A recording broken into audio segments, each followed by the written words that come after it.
नमस्कार, स्वागत है आप सबका एक बार फिर से आज के इस सेशन में।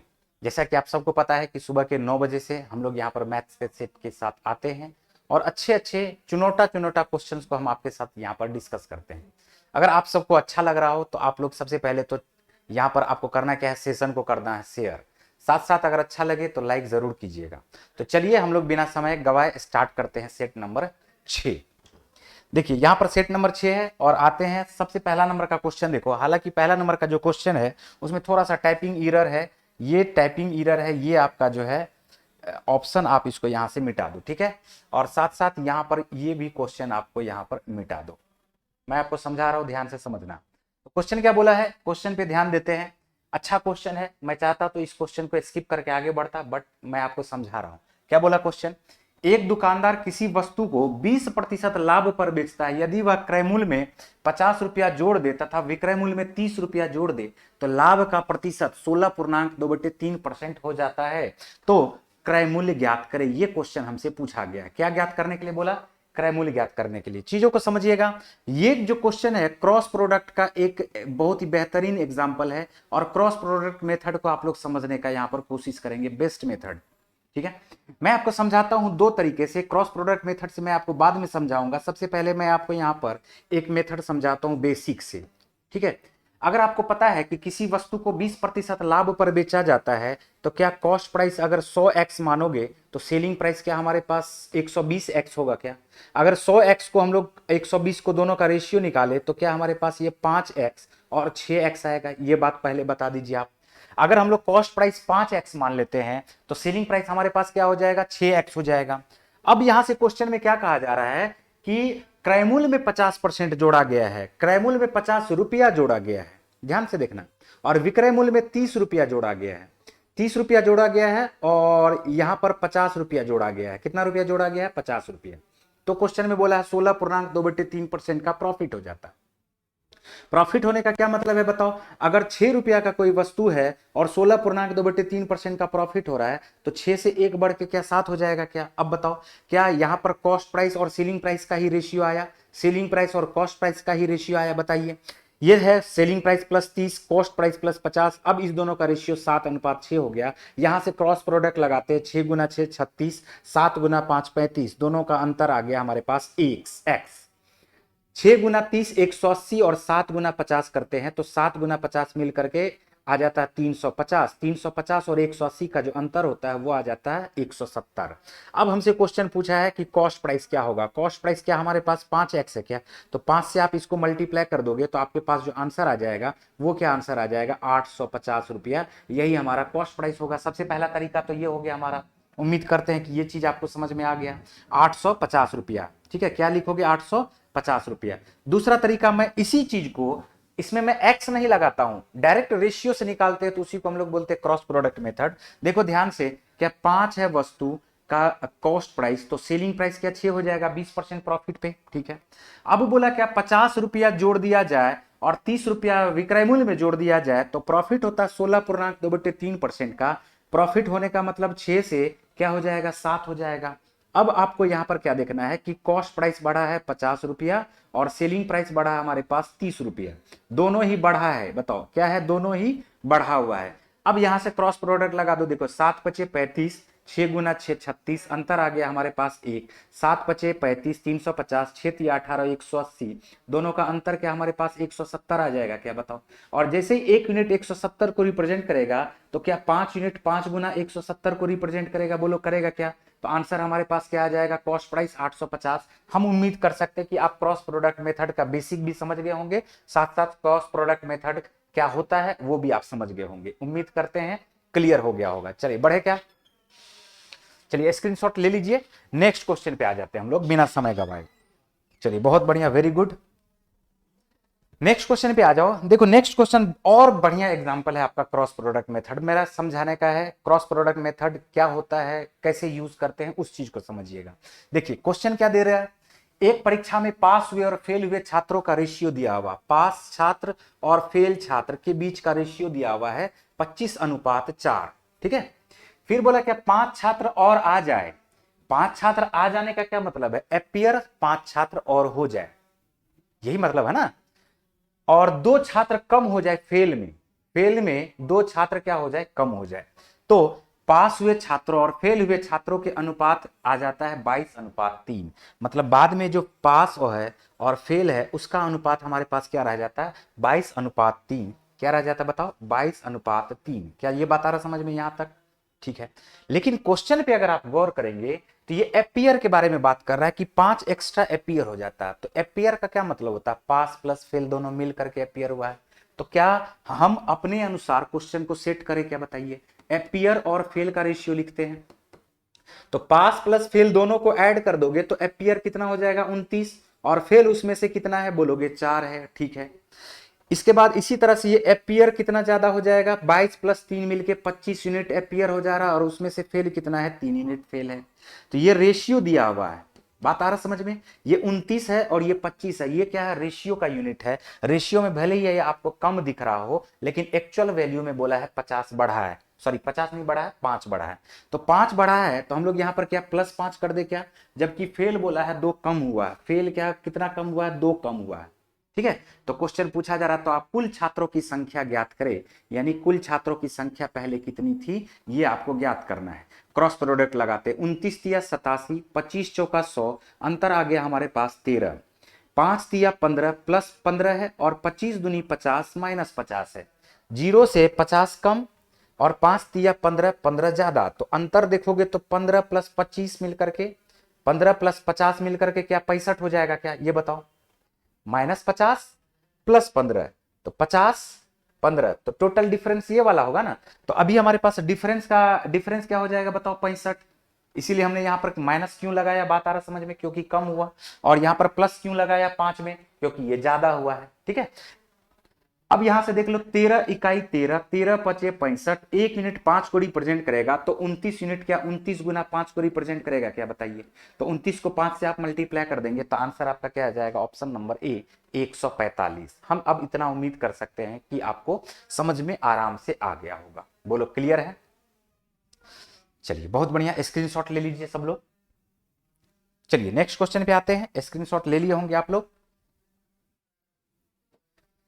शांत जल में एक नाव की चाल है 9.1/3 किलोमीटर प्रति घंटा। धारा की दिशा में एक विशेष दूरी तय करने में वह जितना समय लेता है, धारा की दिशा में एक विशेष दूरी तय करने में वह जितना समय लेता है, धारा के विपरीत उससे दूरी तय करने में इससे तिगुना समय लेता है। मतलब धारा के साथ अगर ये एक टाइम में जा रहा है तो एक से तिगुना टाइम में ये जा रहा है धारा के विपरीत। धारा के विपरीत इसलिए जा रहा है ज्यादा टाइम में क्योंकि स्पीड उसका क्या हो गया, कम हो गया।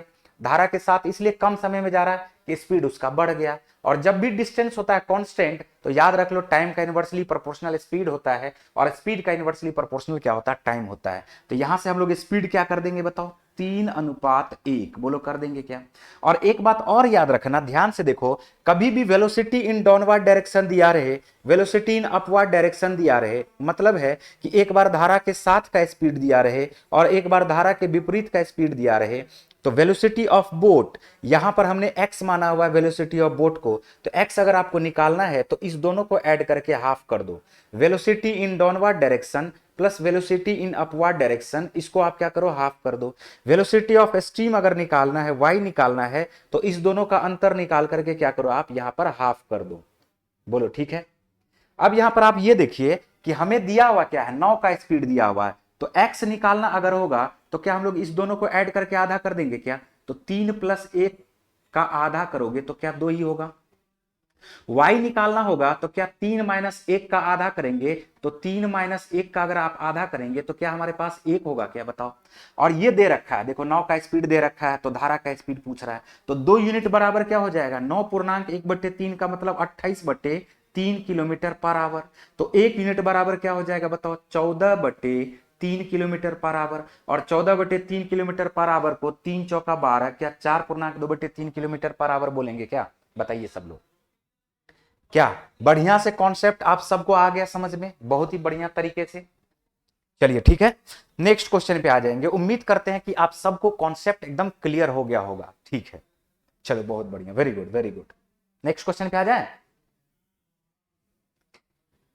नेक्स्ट क्वेश्चन देखो, हमारे पास चौथा नंबर का दिया हुआ 2 पर पावर 96 माइनस 1 60 तथा 70 के बीच। एक बार क्या करना है आपको, आराम से क्लास खत्म करने के बाद एक बार आप इसको फिर से, अगर जिस क्वेश्चन में आपको लगे प्रॉब्लम है तो उसको एक बार फिर से देखने का कोशिश करेंगे। क्यों?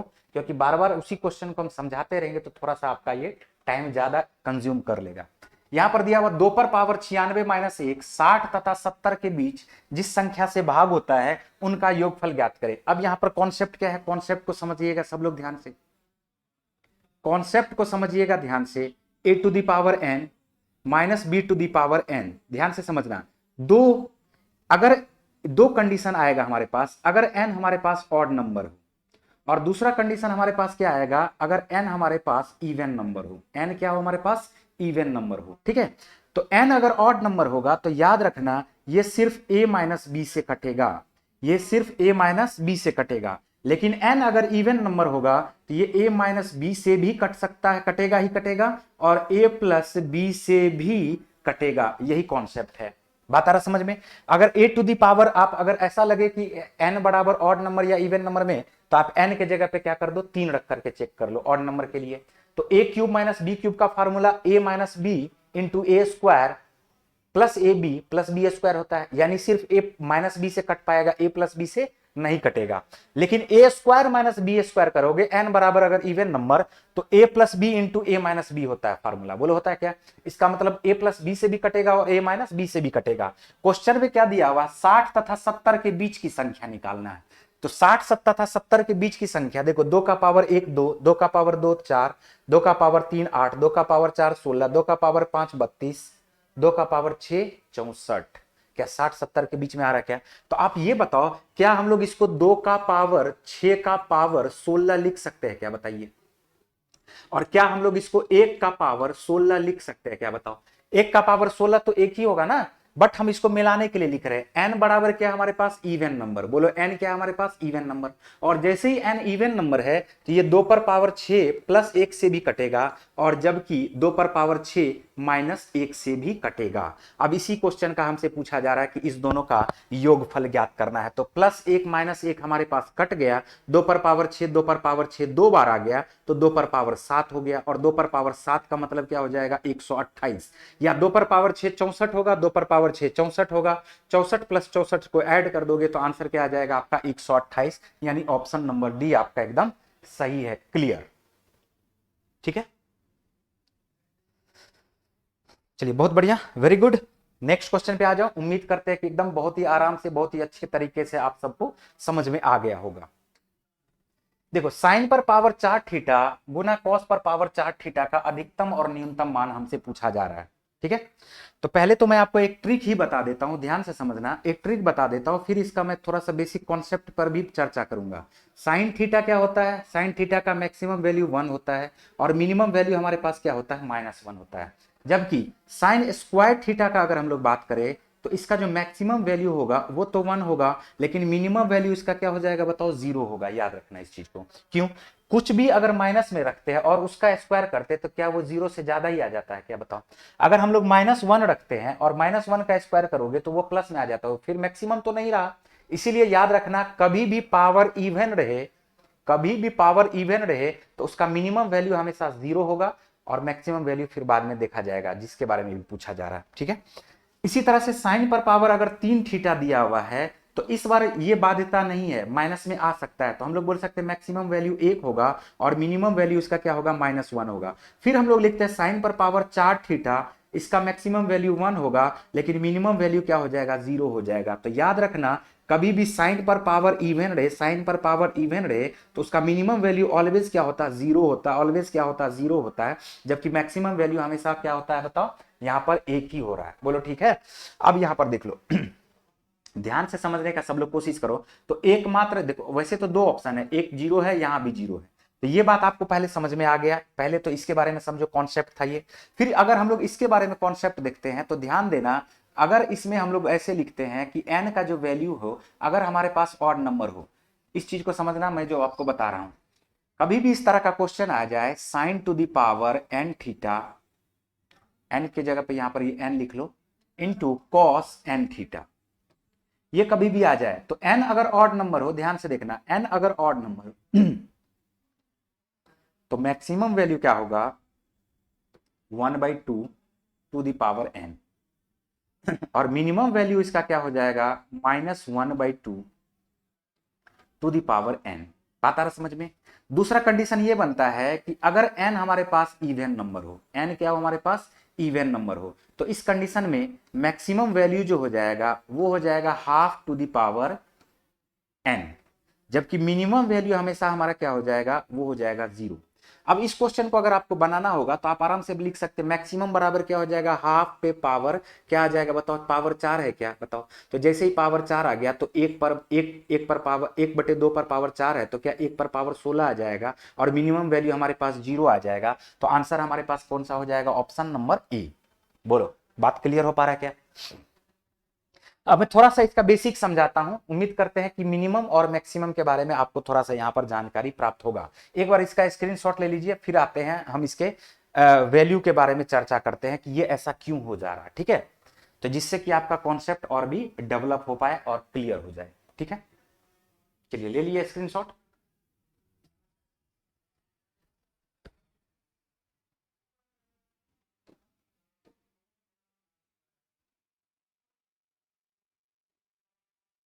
देखिए समझने का कोशिश करना है सभी लोगों को। एक बात बताओ, क्या हमारे पास एक बात हमें पता है क्या, 2 × sin इंटू कॉस थीटा ये बराबर हो जाता है sin 2 थीटा के। बोलो पता है क्या।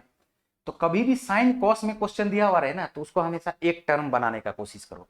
अब अगर साइन पर पावर 4 है, कॉस पर पावर 4 है, ठीक है, पावर 4 को अगर हटा देते हैं तो देखो क्या 2 × sin थीटा रहता इंटू कॉस थीटा रहता, ठीक है।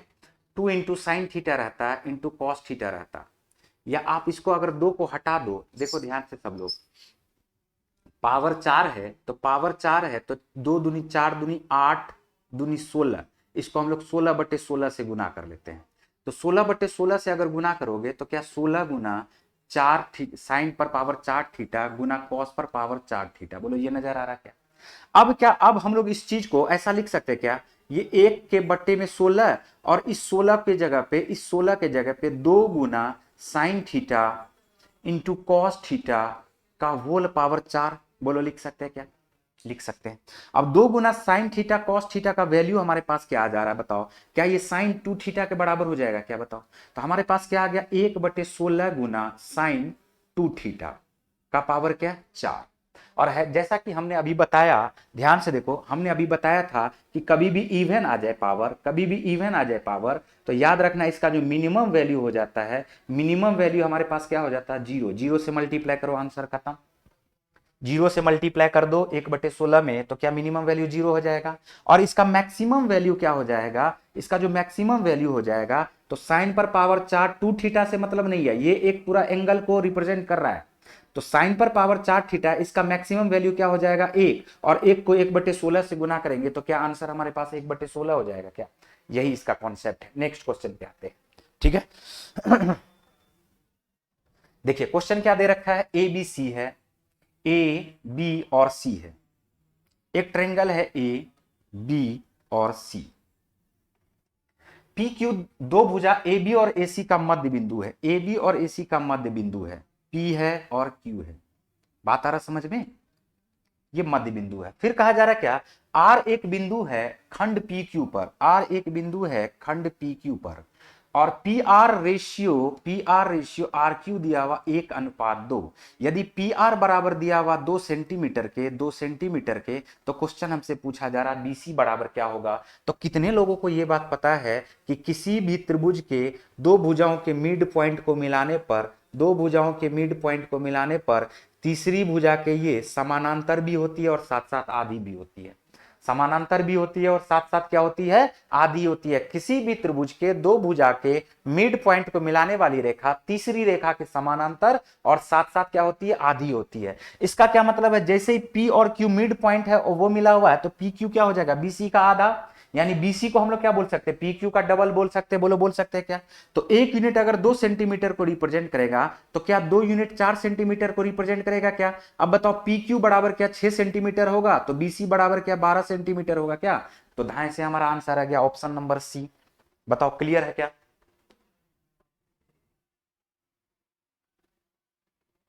ठीक है।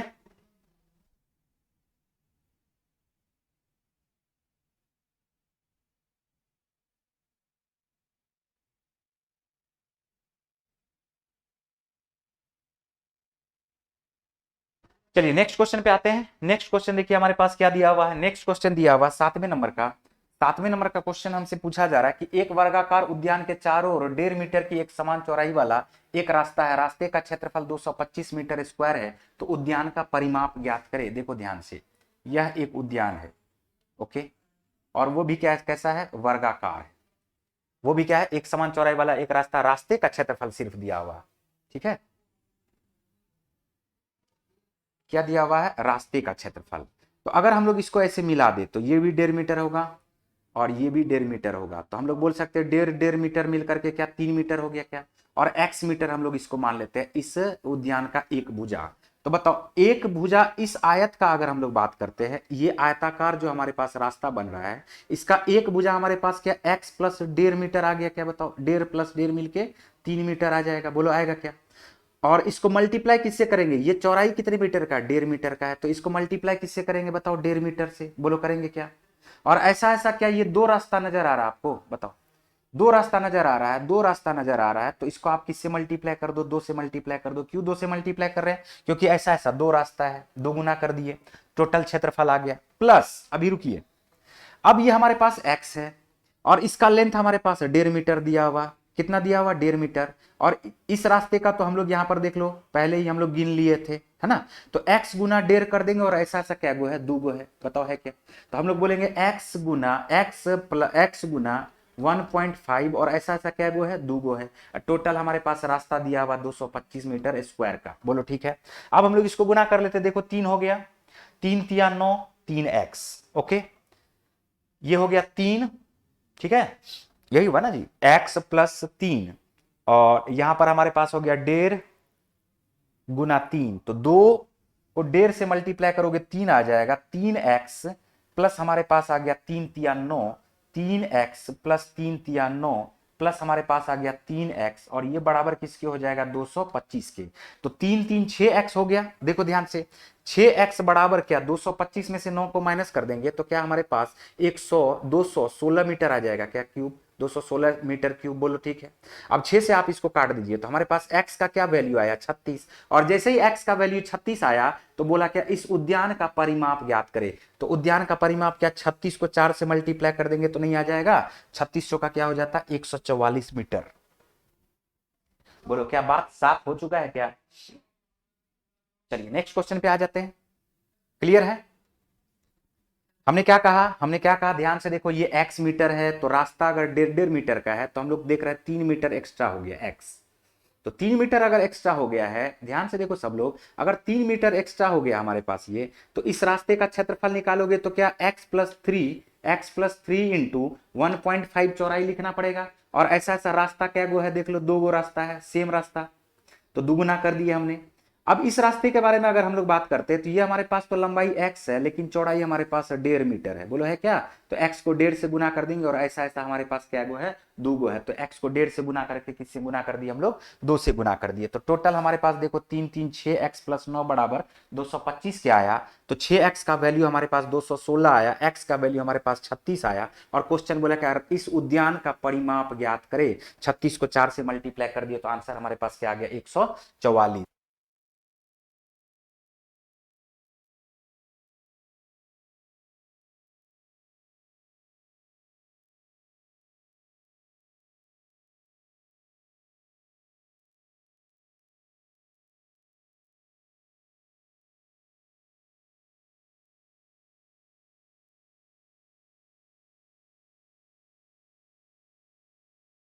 चलिए नेक्स्ट क्वेश्चन पे आते हैं। नेक्स्ट क्वेश्चन देखिए आपके पास क्या दिया हुआ है, एक गोलाकार गुब्बारे में और अधिक हवा भरने पर उसकी त्रिज्या 5 सेंटीमीटर से बढ़कर 10 सेंटीमीटर हो जाती है, तो मूल गुब्बारे और फुलाए गए गुब्बारे के पृष्ठीय क्षेत्रफल का रेशियो ज्ञात करना है। मूल गुब्बारे और फुलाए हुए गुब्बारे, तो देखो ध्यान से कुछ भी नहीं है, 5 सेंटीमीटर और 10 सेंटीमीटर, इसके इसके त्रिज्या का रेशियो हमारे पास क्या आ गया, 1:2, बोलो आ गया क्या।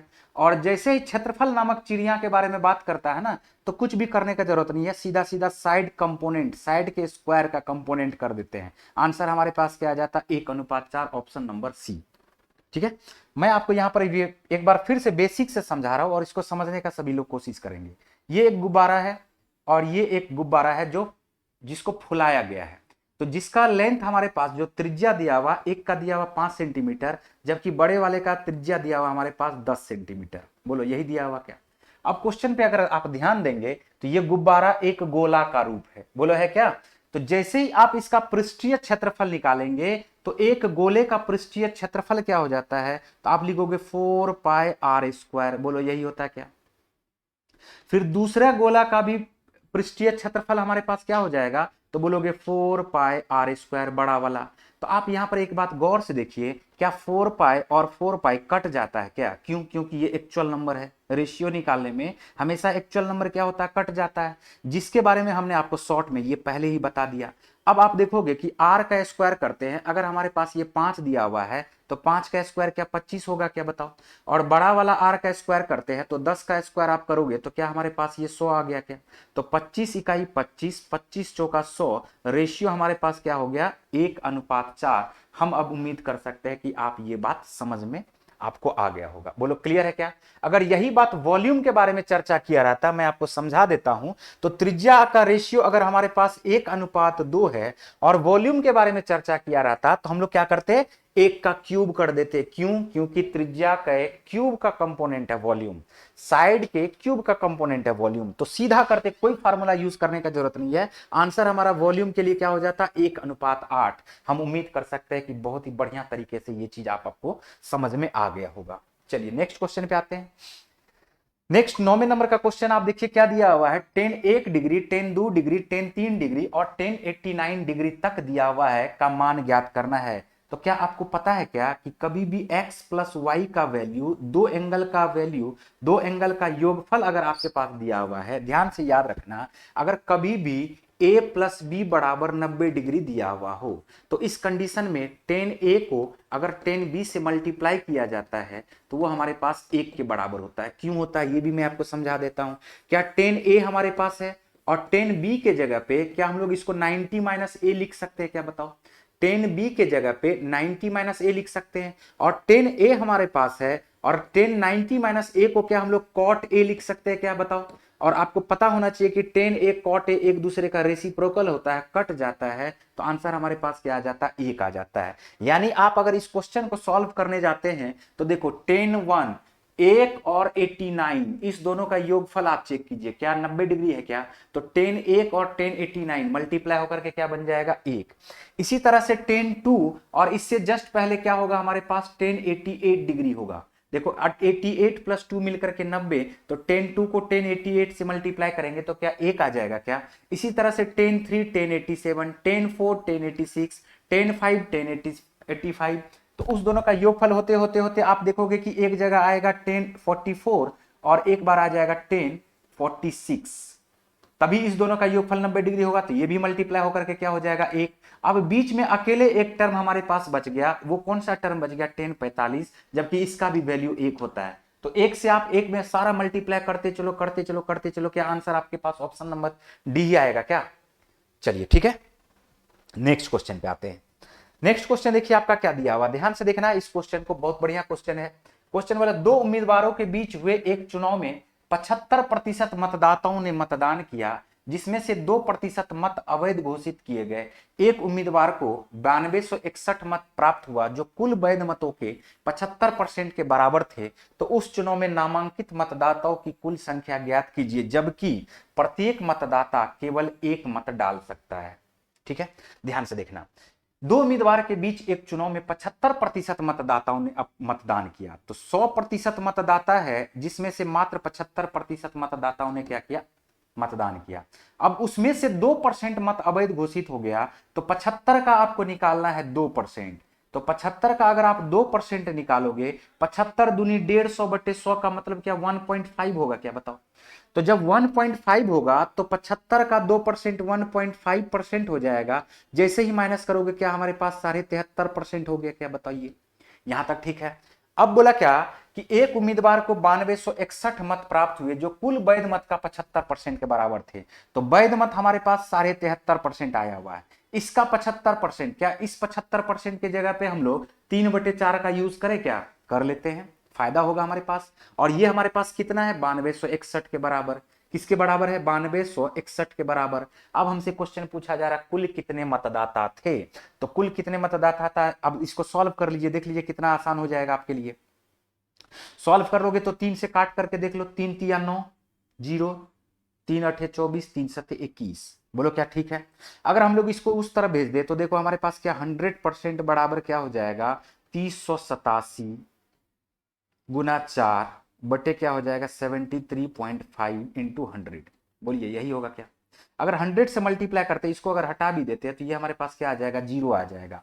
अब ऊपर नीचे हम लोग इसको काट सकते हैं, 7 चौका 28, 35 चौका क्या किससे कट रहा, 7 से कट रहा, क्या 7 से कट रहा, देखो 7 इकाई 7, 7 पचे 35, 105 आया। 7 चौका 28, 7 चौका 28, 7 इकाई 7। अब देखो ये 21 पंचे 105 होता है, जबकि ये 21 से कट जाएगा 21 बार में। कितने बार में कटेगा, 21 बार में। अब इस 5 से आप इसको काट दो, 5 दूनी 10, 200 हो गया। बोलो हो गया क्या। तो 21 चौका 84, 84 दूनी हमारे पास हो जाएगा 168, और 168 पे 2 जीरो रखते हैं, यही हमारे पास कुल मतदाताओं की संख्या हो जाएगी। बताओ क्या क्लियर हो पाया क्या, सबसे पहले ये बात बता दो। चलो बहुत बढ़िया, वेरी गुड। देखिए मैं एक बार फिर से समझाता हूं, इसको समझने का कोशिश करो लास्ट टाइम, ठीक है। अगर 100% मतदाता है, उसमें से मात्र 75% मतदाता ने अपना वोट का प्रयोग किया, और उस 75% में 2% बोला अवैध हो गया, तो 75 का 2% क्या 1.5% होता है क्या। जैसे ही घटाओगे तो क्या हमारे पास 73.5% हो गया, और जैसे ही 73.5% हो गया तो ये हमारे पास कुल वैलिड वोट हो गया। और इस वैलिड वोट का बोला क्या 3/4 जो है वो 9261 है। क्यों 3/4, बोला कुल वैध मतों का 75% के बराबर है, कितना 9261। तो 73.5% का 3/4 9261 है, तो 100% बराबर। सिर्फ हमने यहां पर कैलकुलेशन सही ढंग से किया तो आंसर हमारे पास क्या आ गया 16,800। बोलिए क्या क्लियर हो पाया क्या, ठीक है। चलिए तो आज का सेशन बस हम लोग यहाँ तक ही रखते हैं। उम्मीद करते हैं कि आज आप सबको बहुत ही बढ़िया तरीके से बहुत सारा कॉन्सेप्ट समझ में आया होगा। अगर अच्छा लगा हो तो जरूर कमेंट करना भाई, और सेशन को लाइक जरूर करते रहिए, ठीक है। जो बचा हुआ नेक्स्ट 10 क्वेश्चन है उसको कल मैं आपको यहाँ पर करवा दूंगा, ठीक है। Okay bye.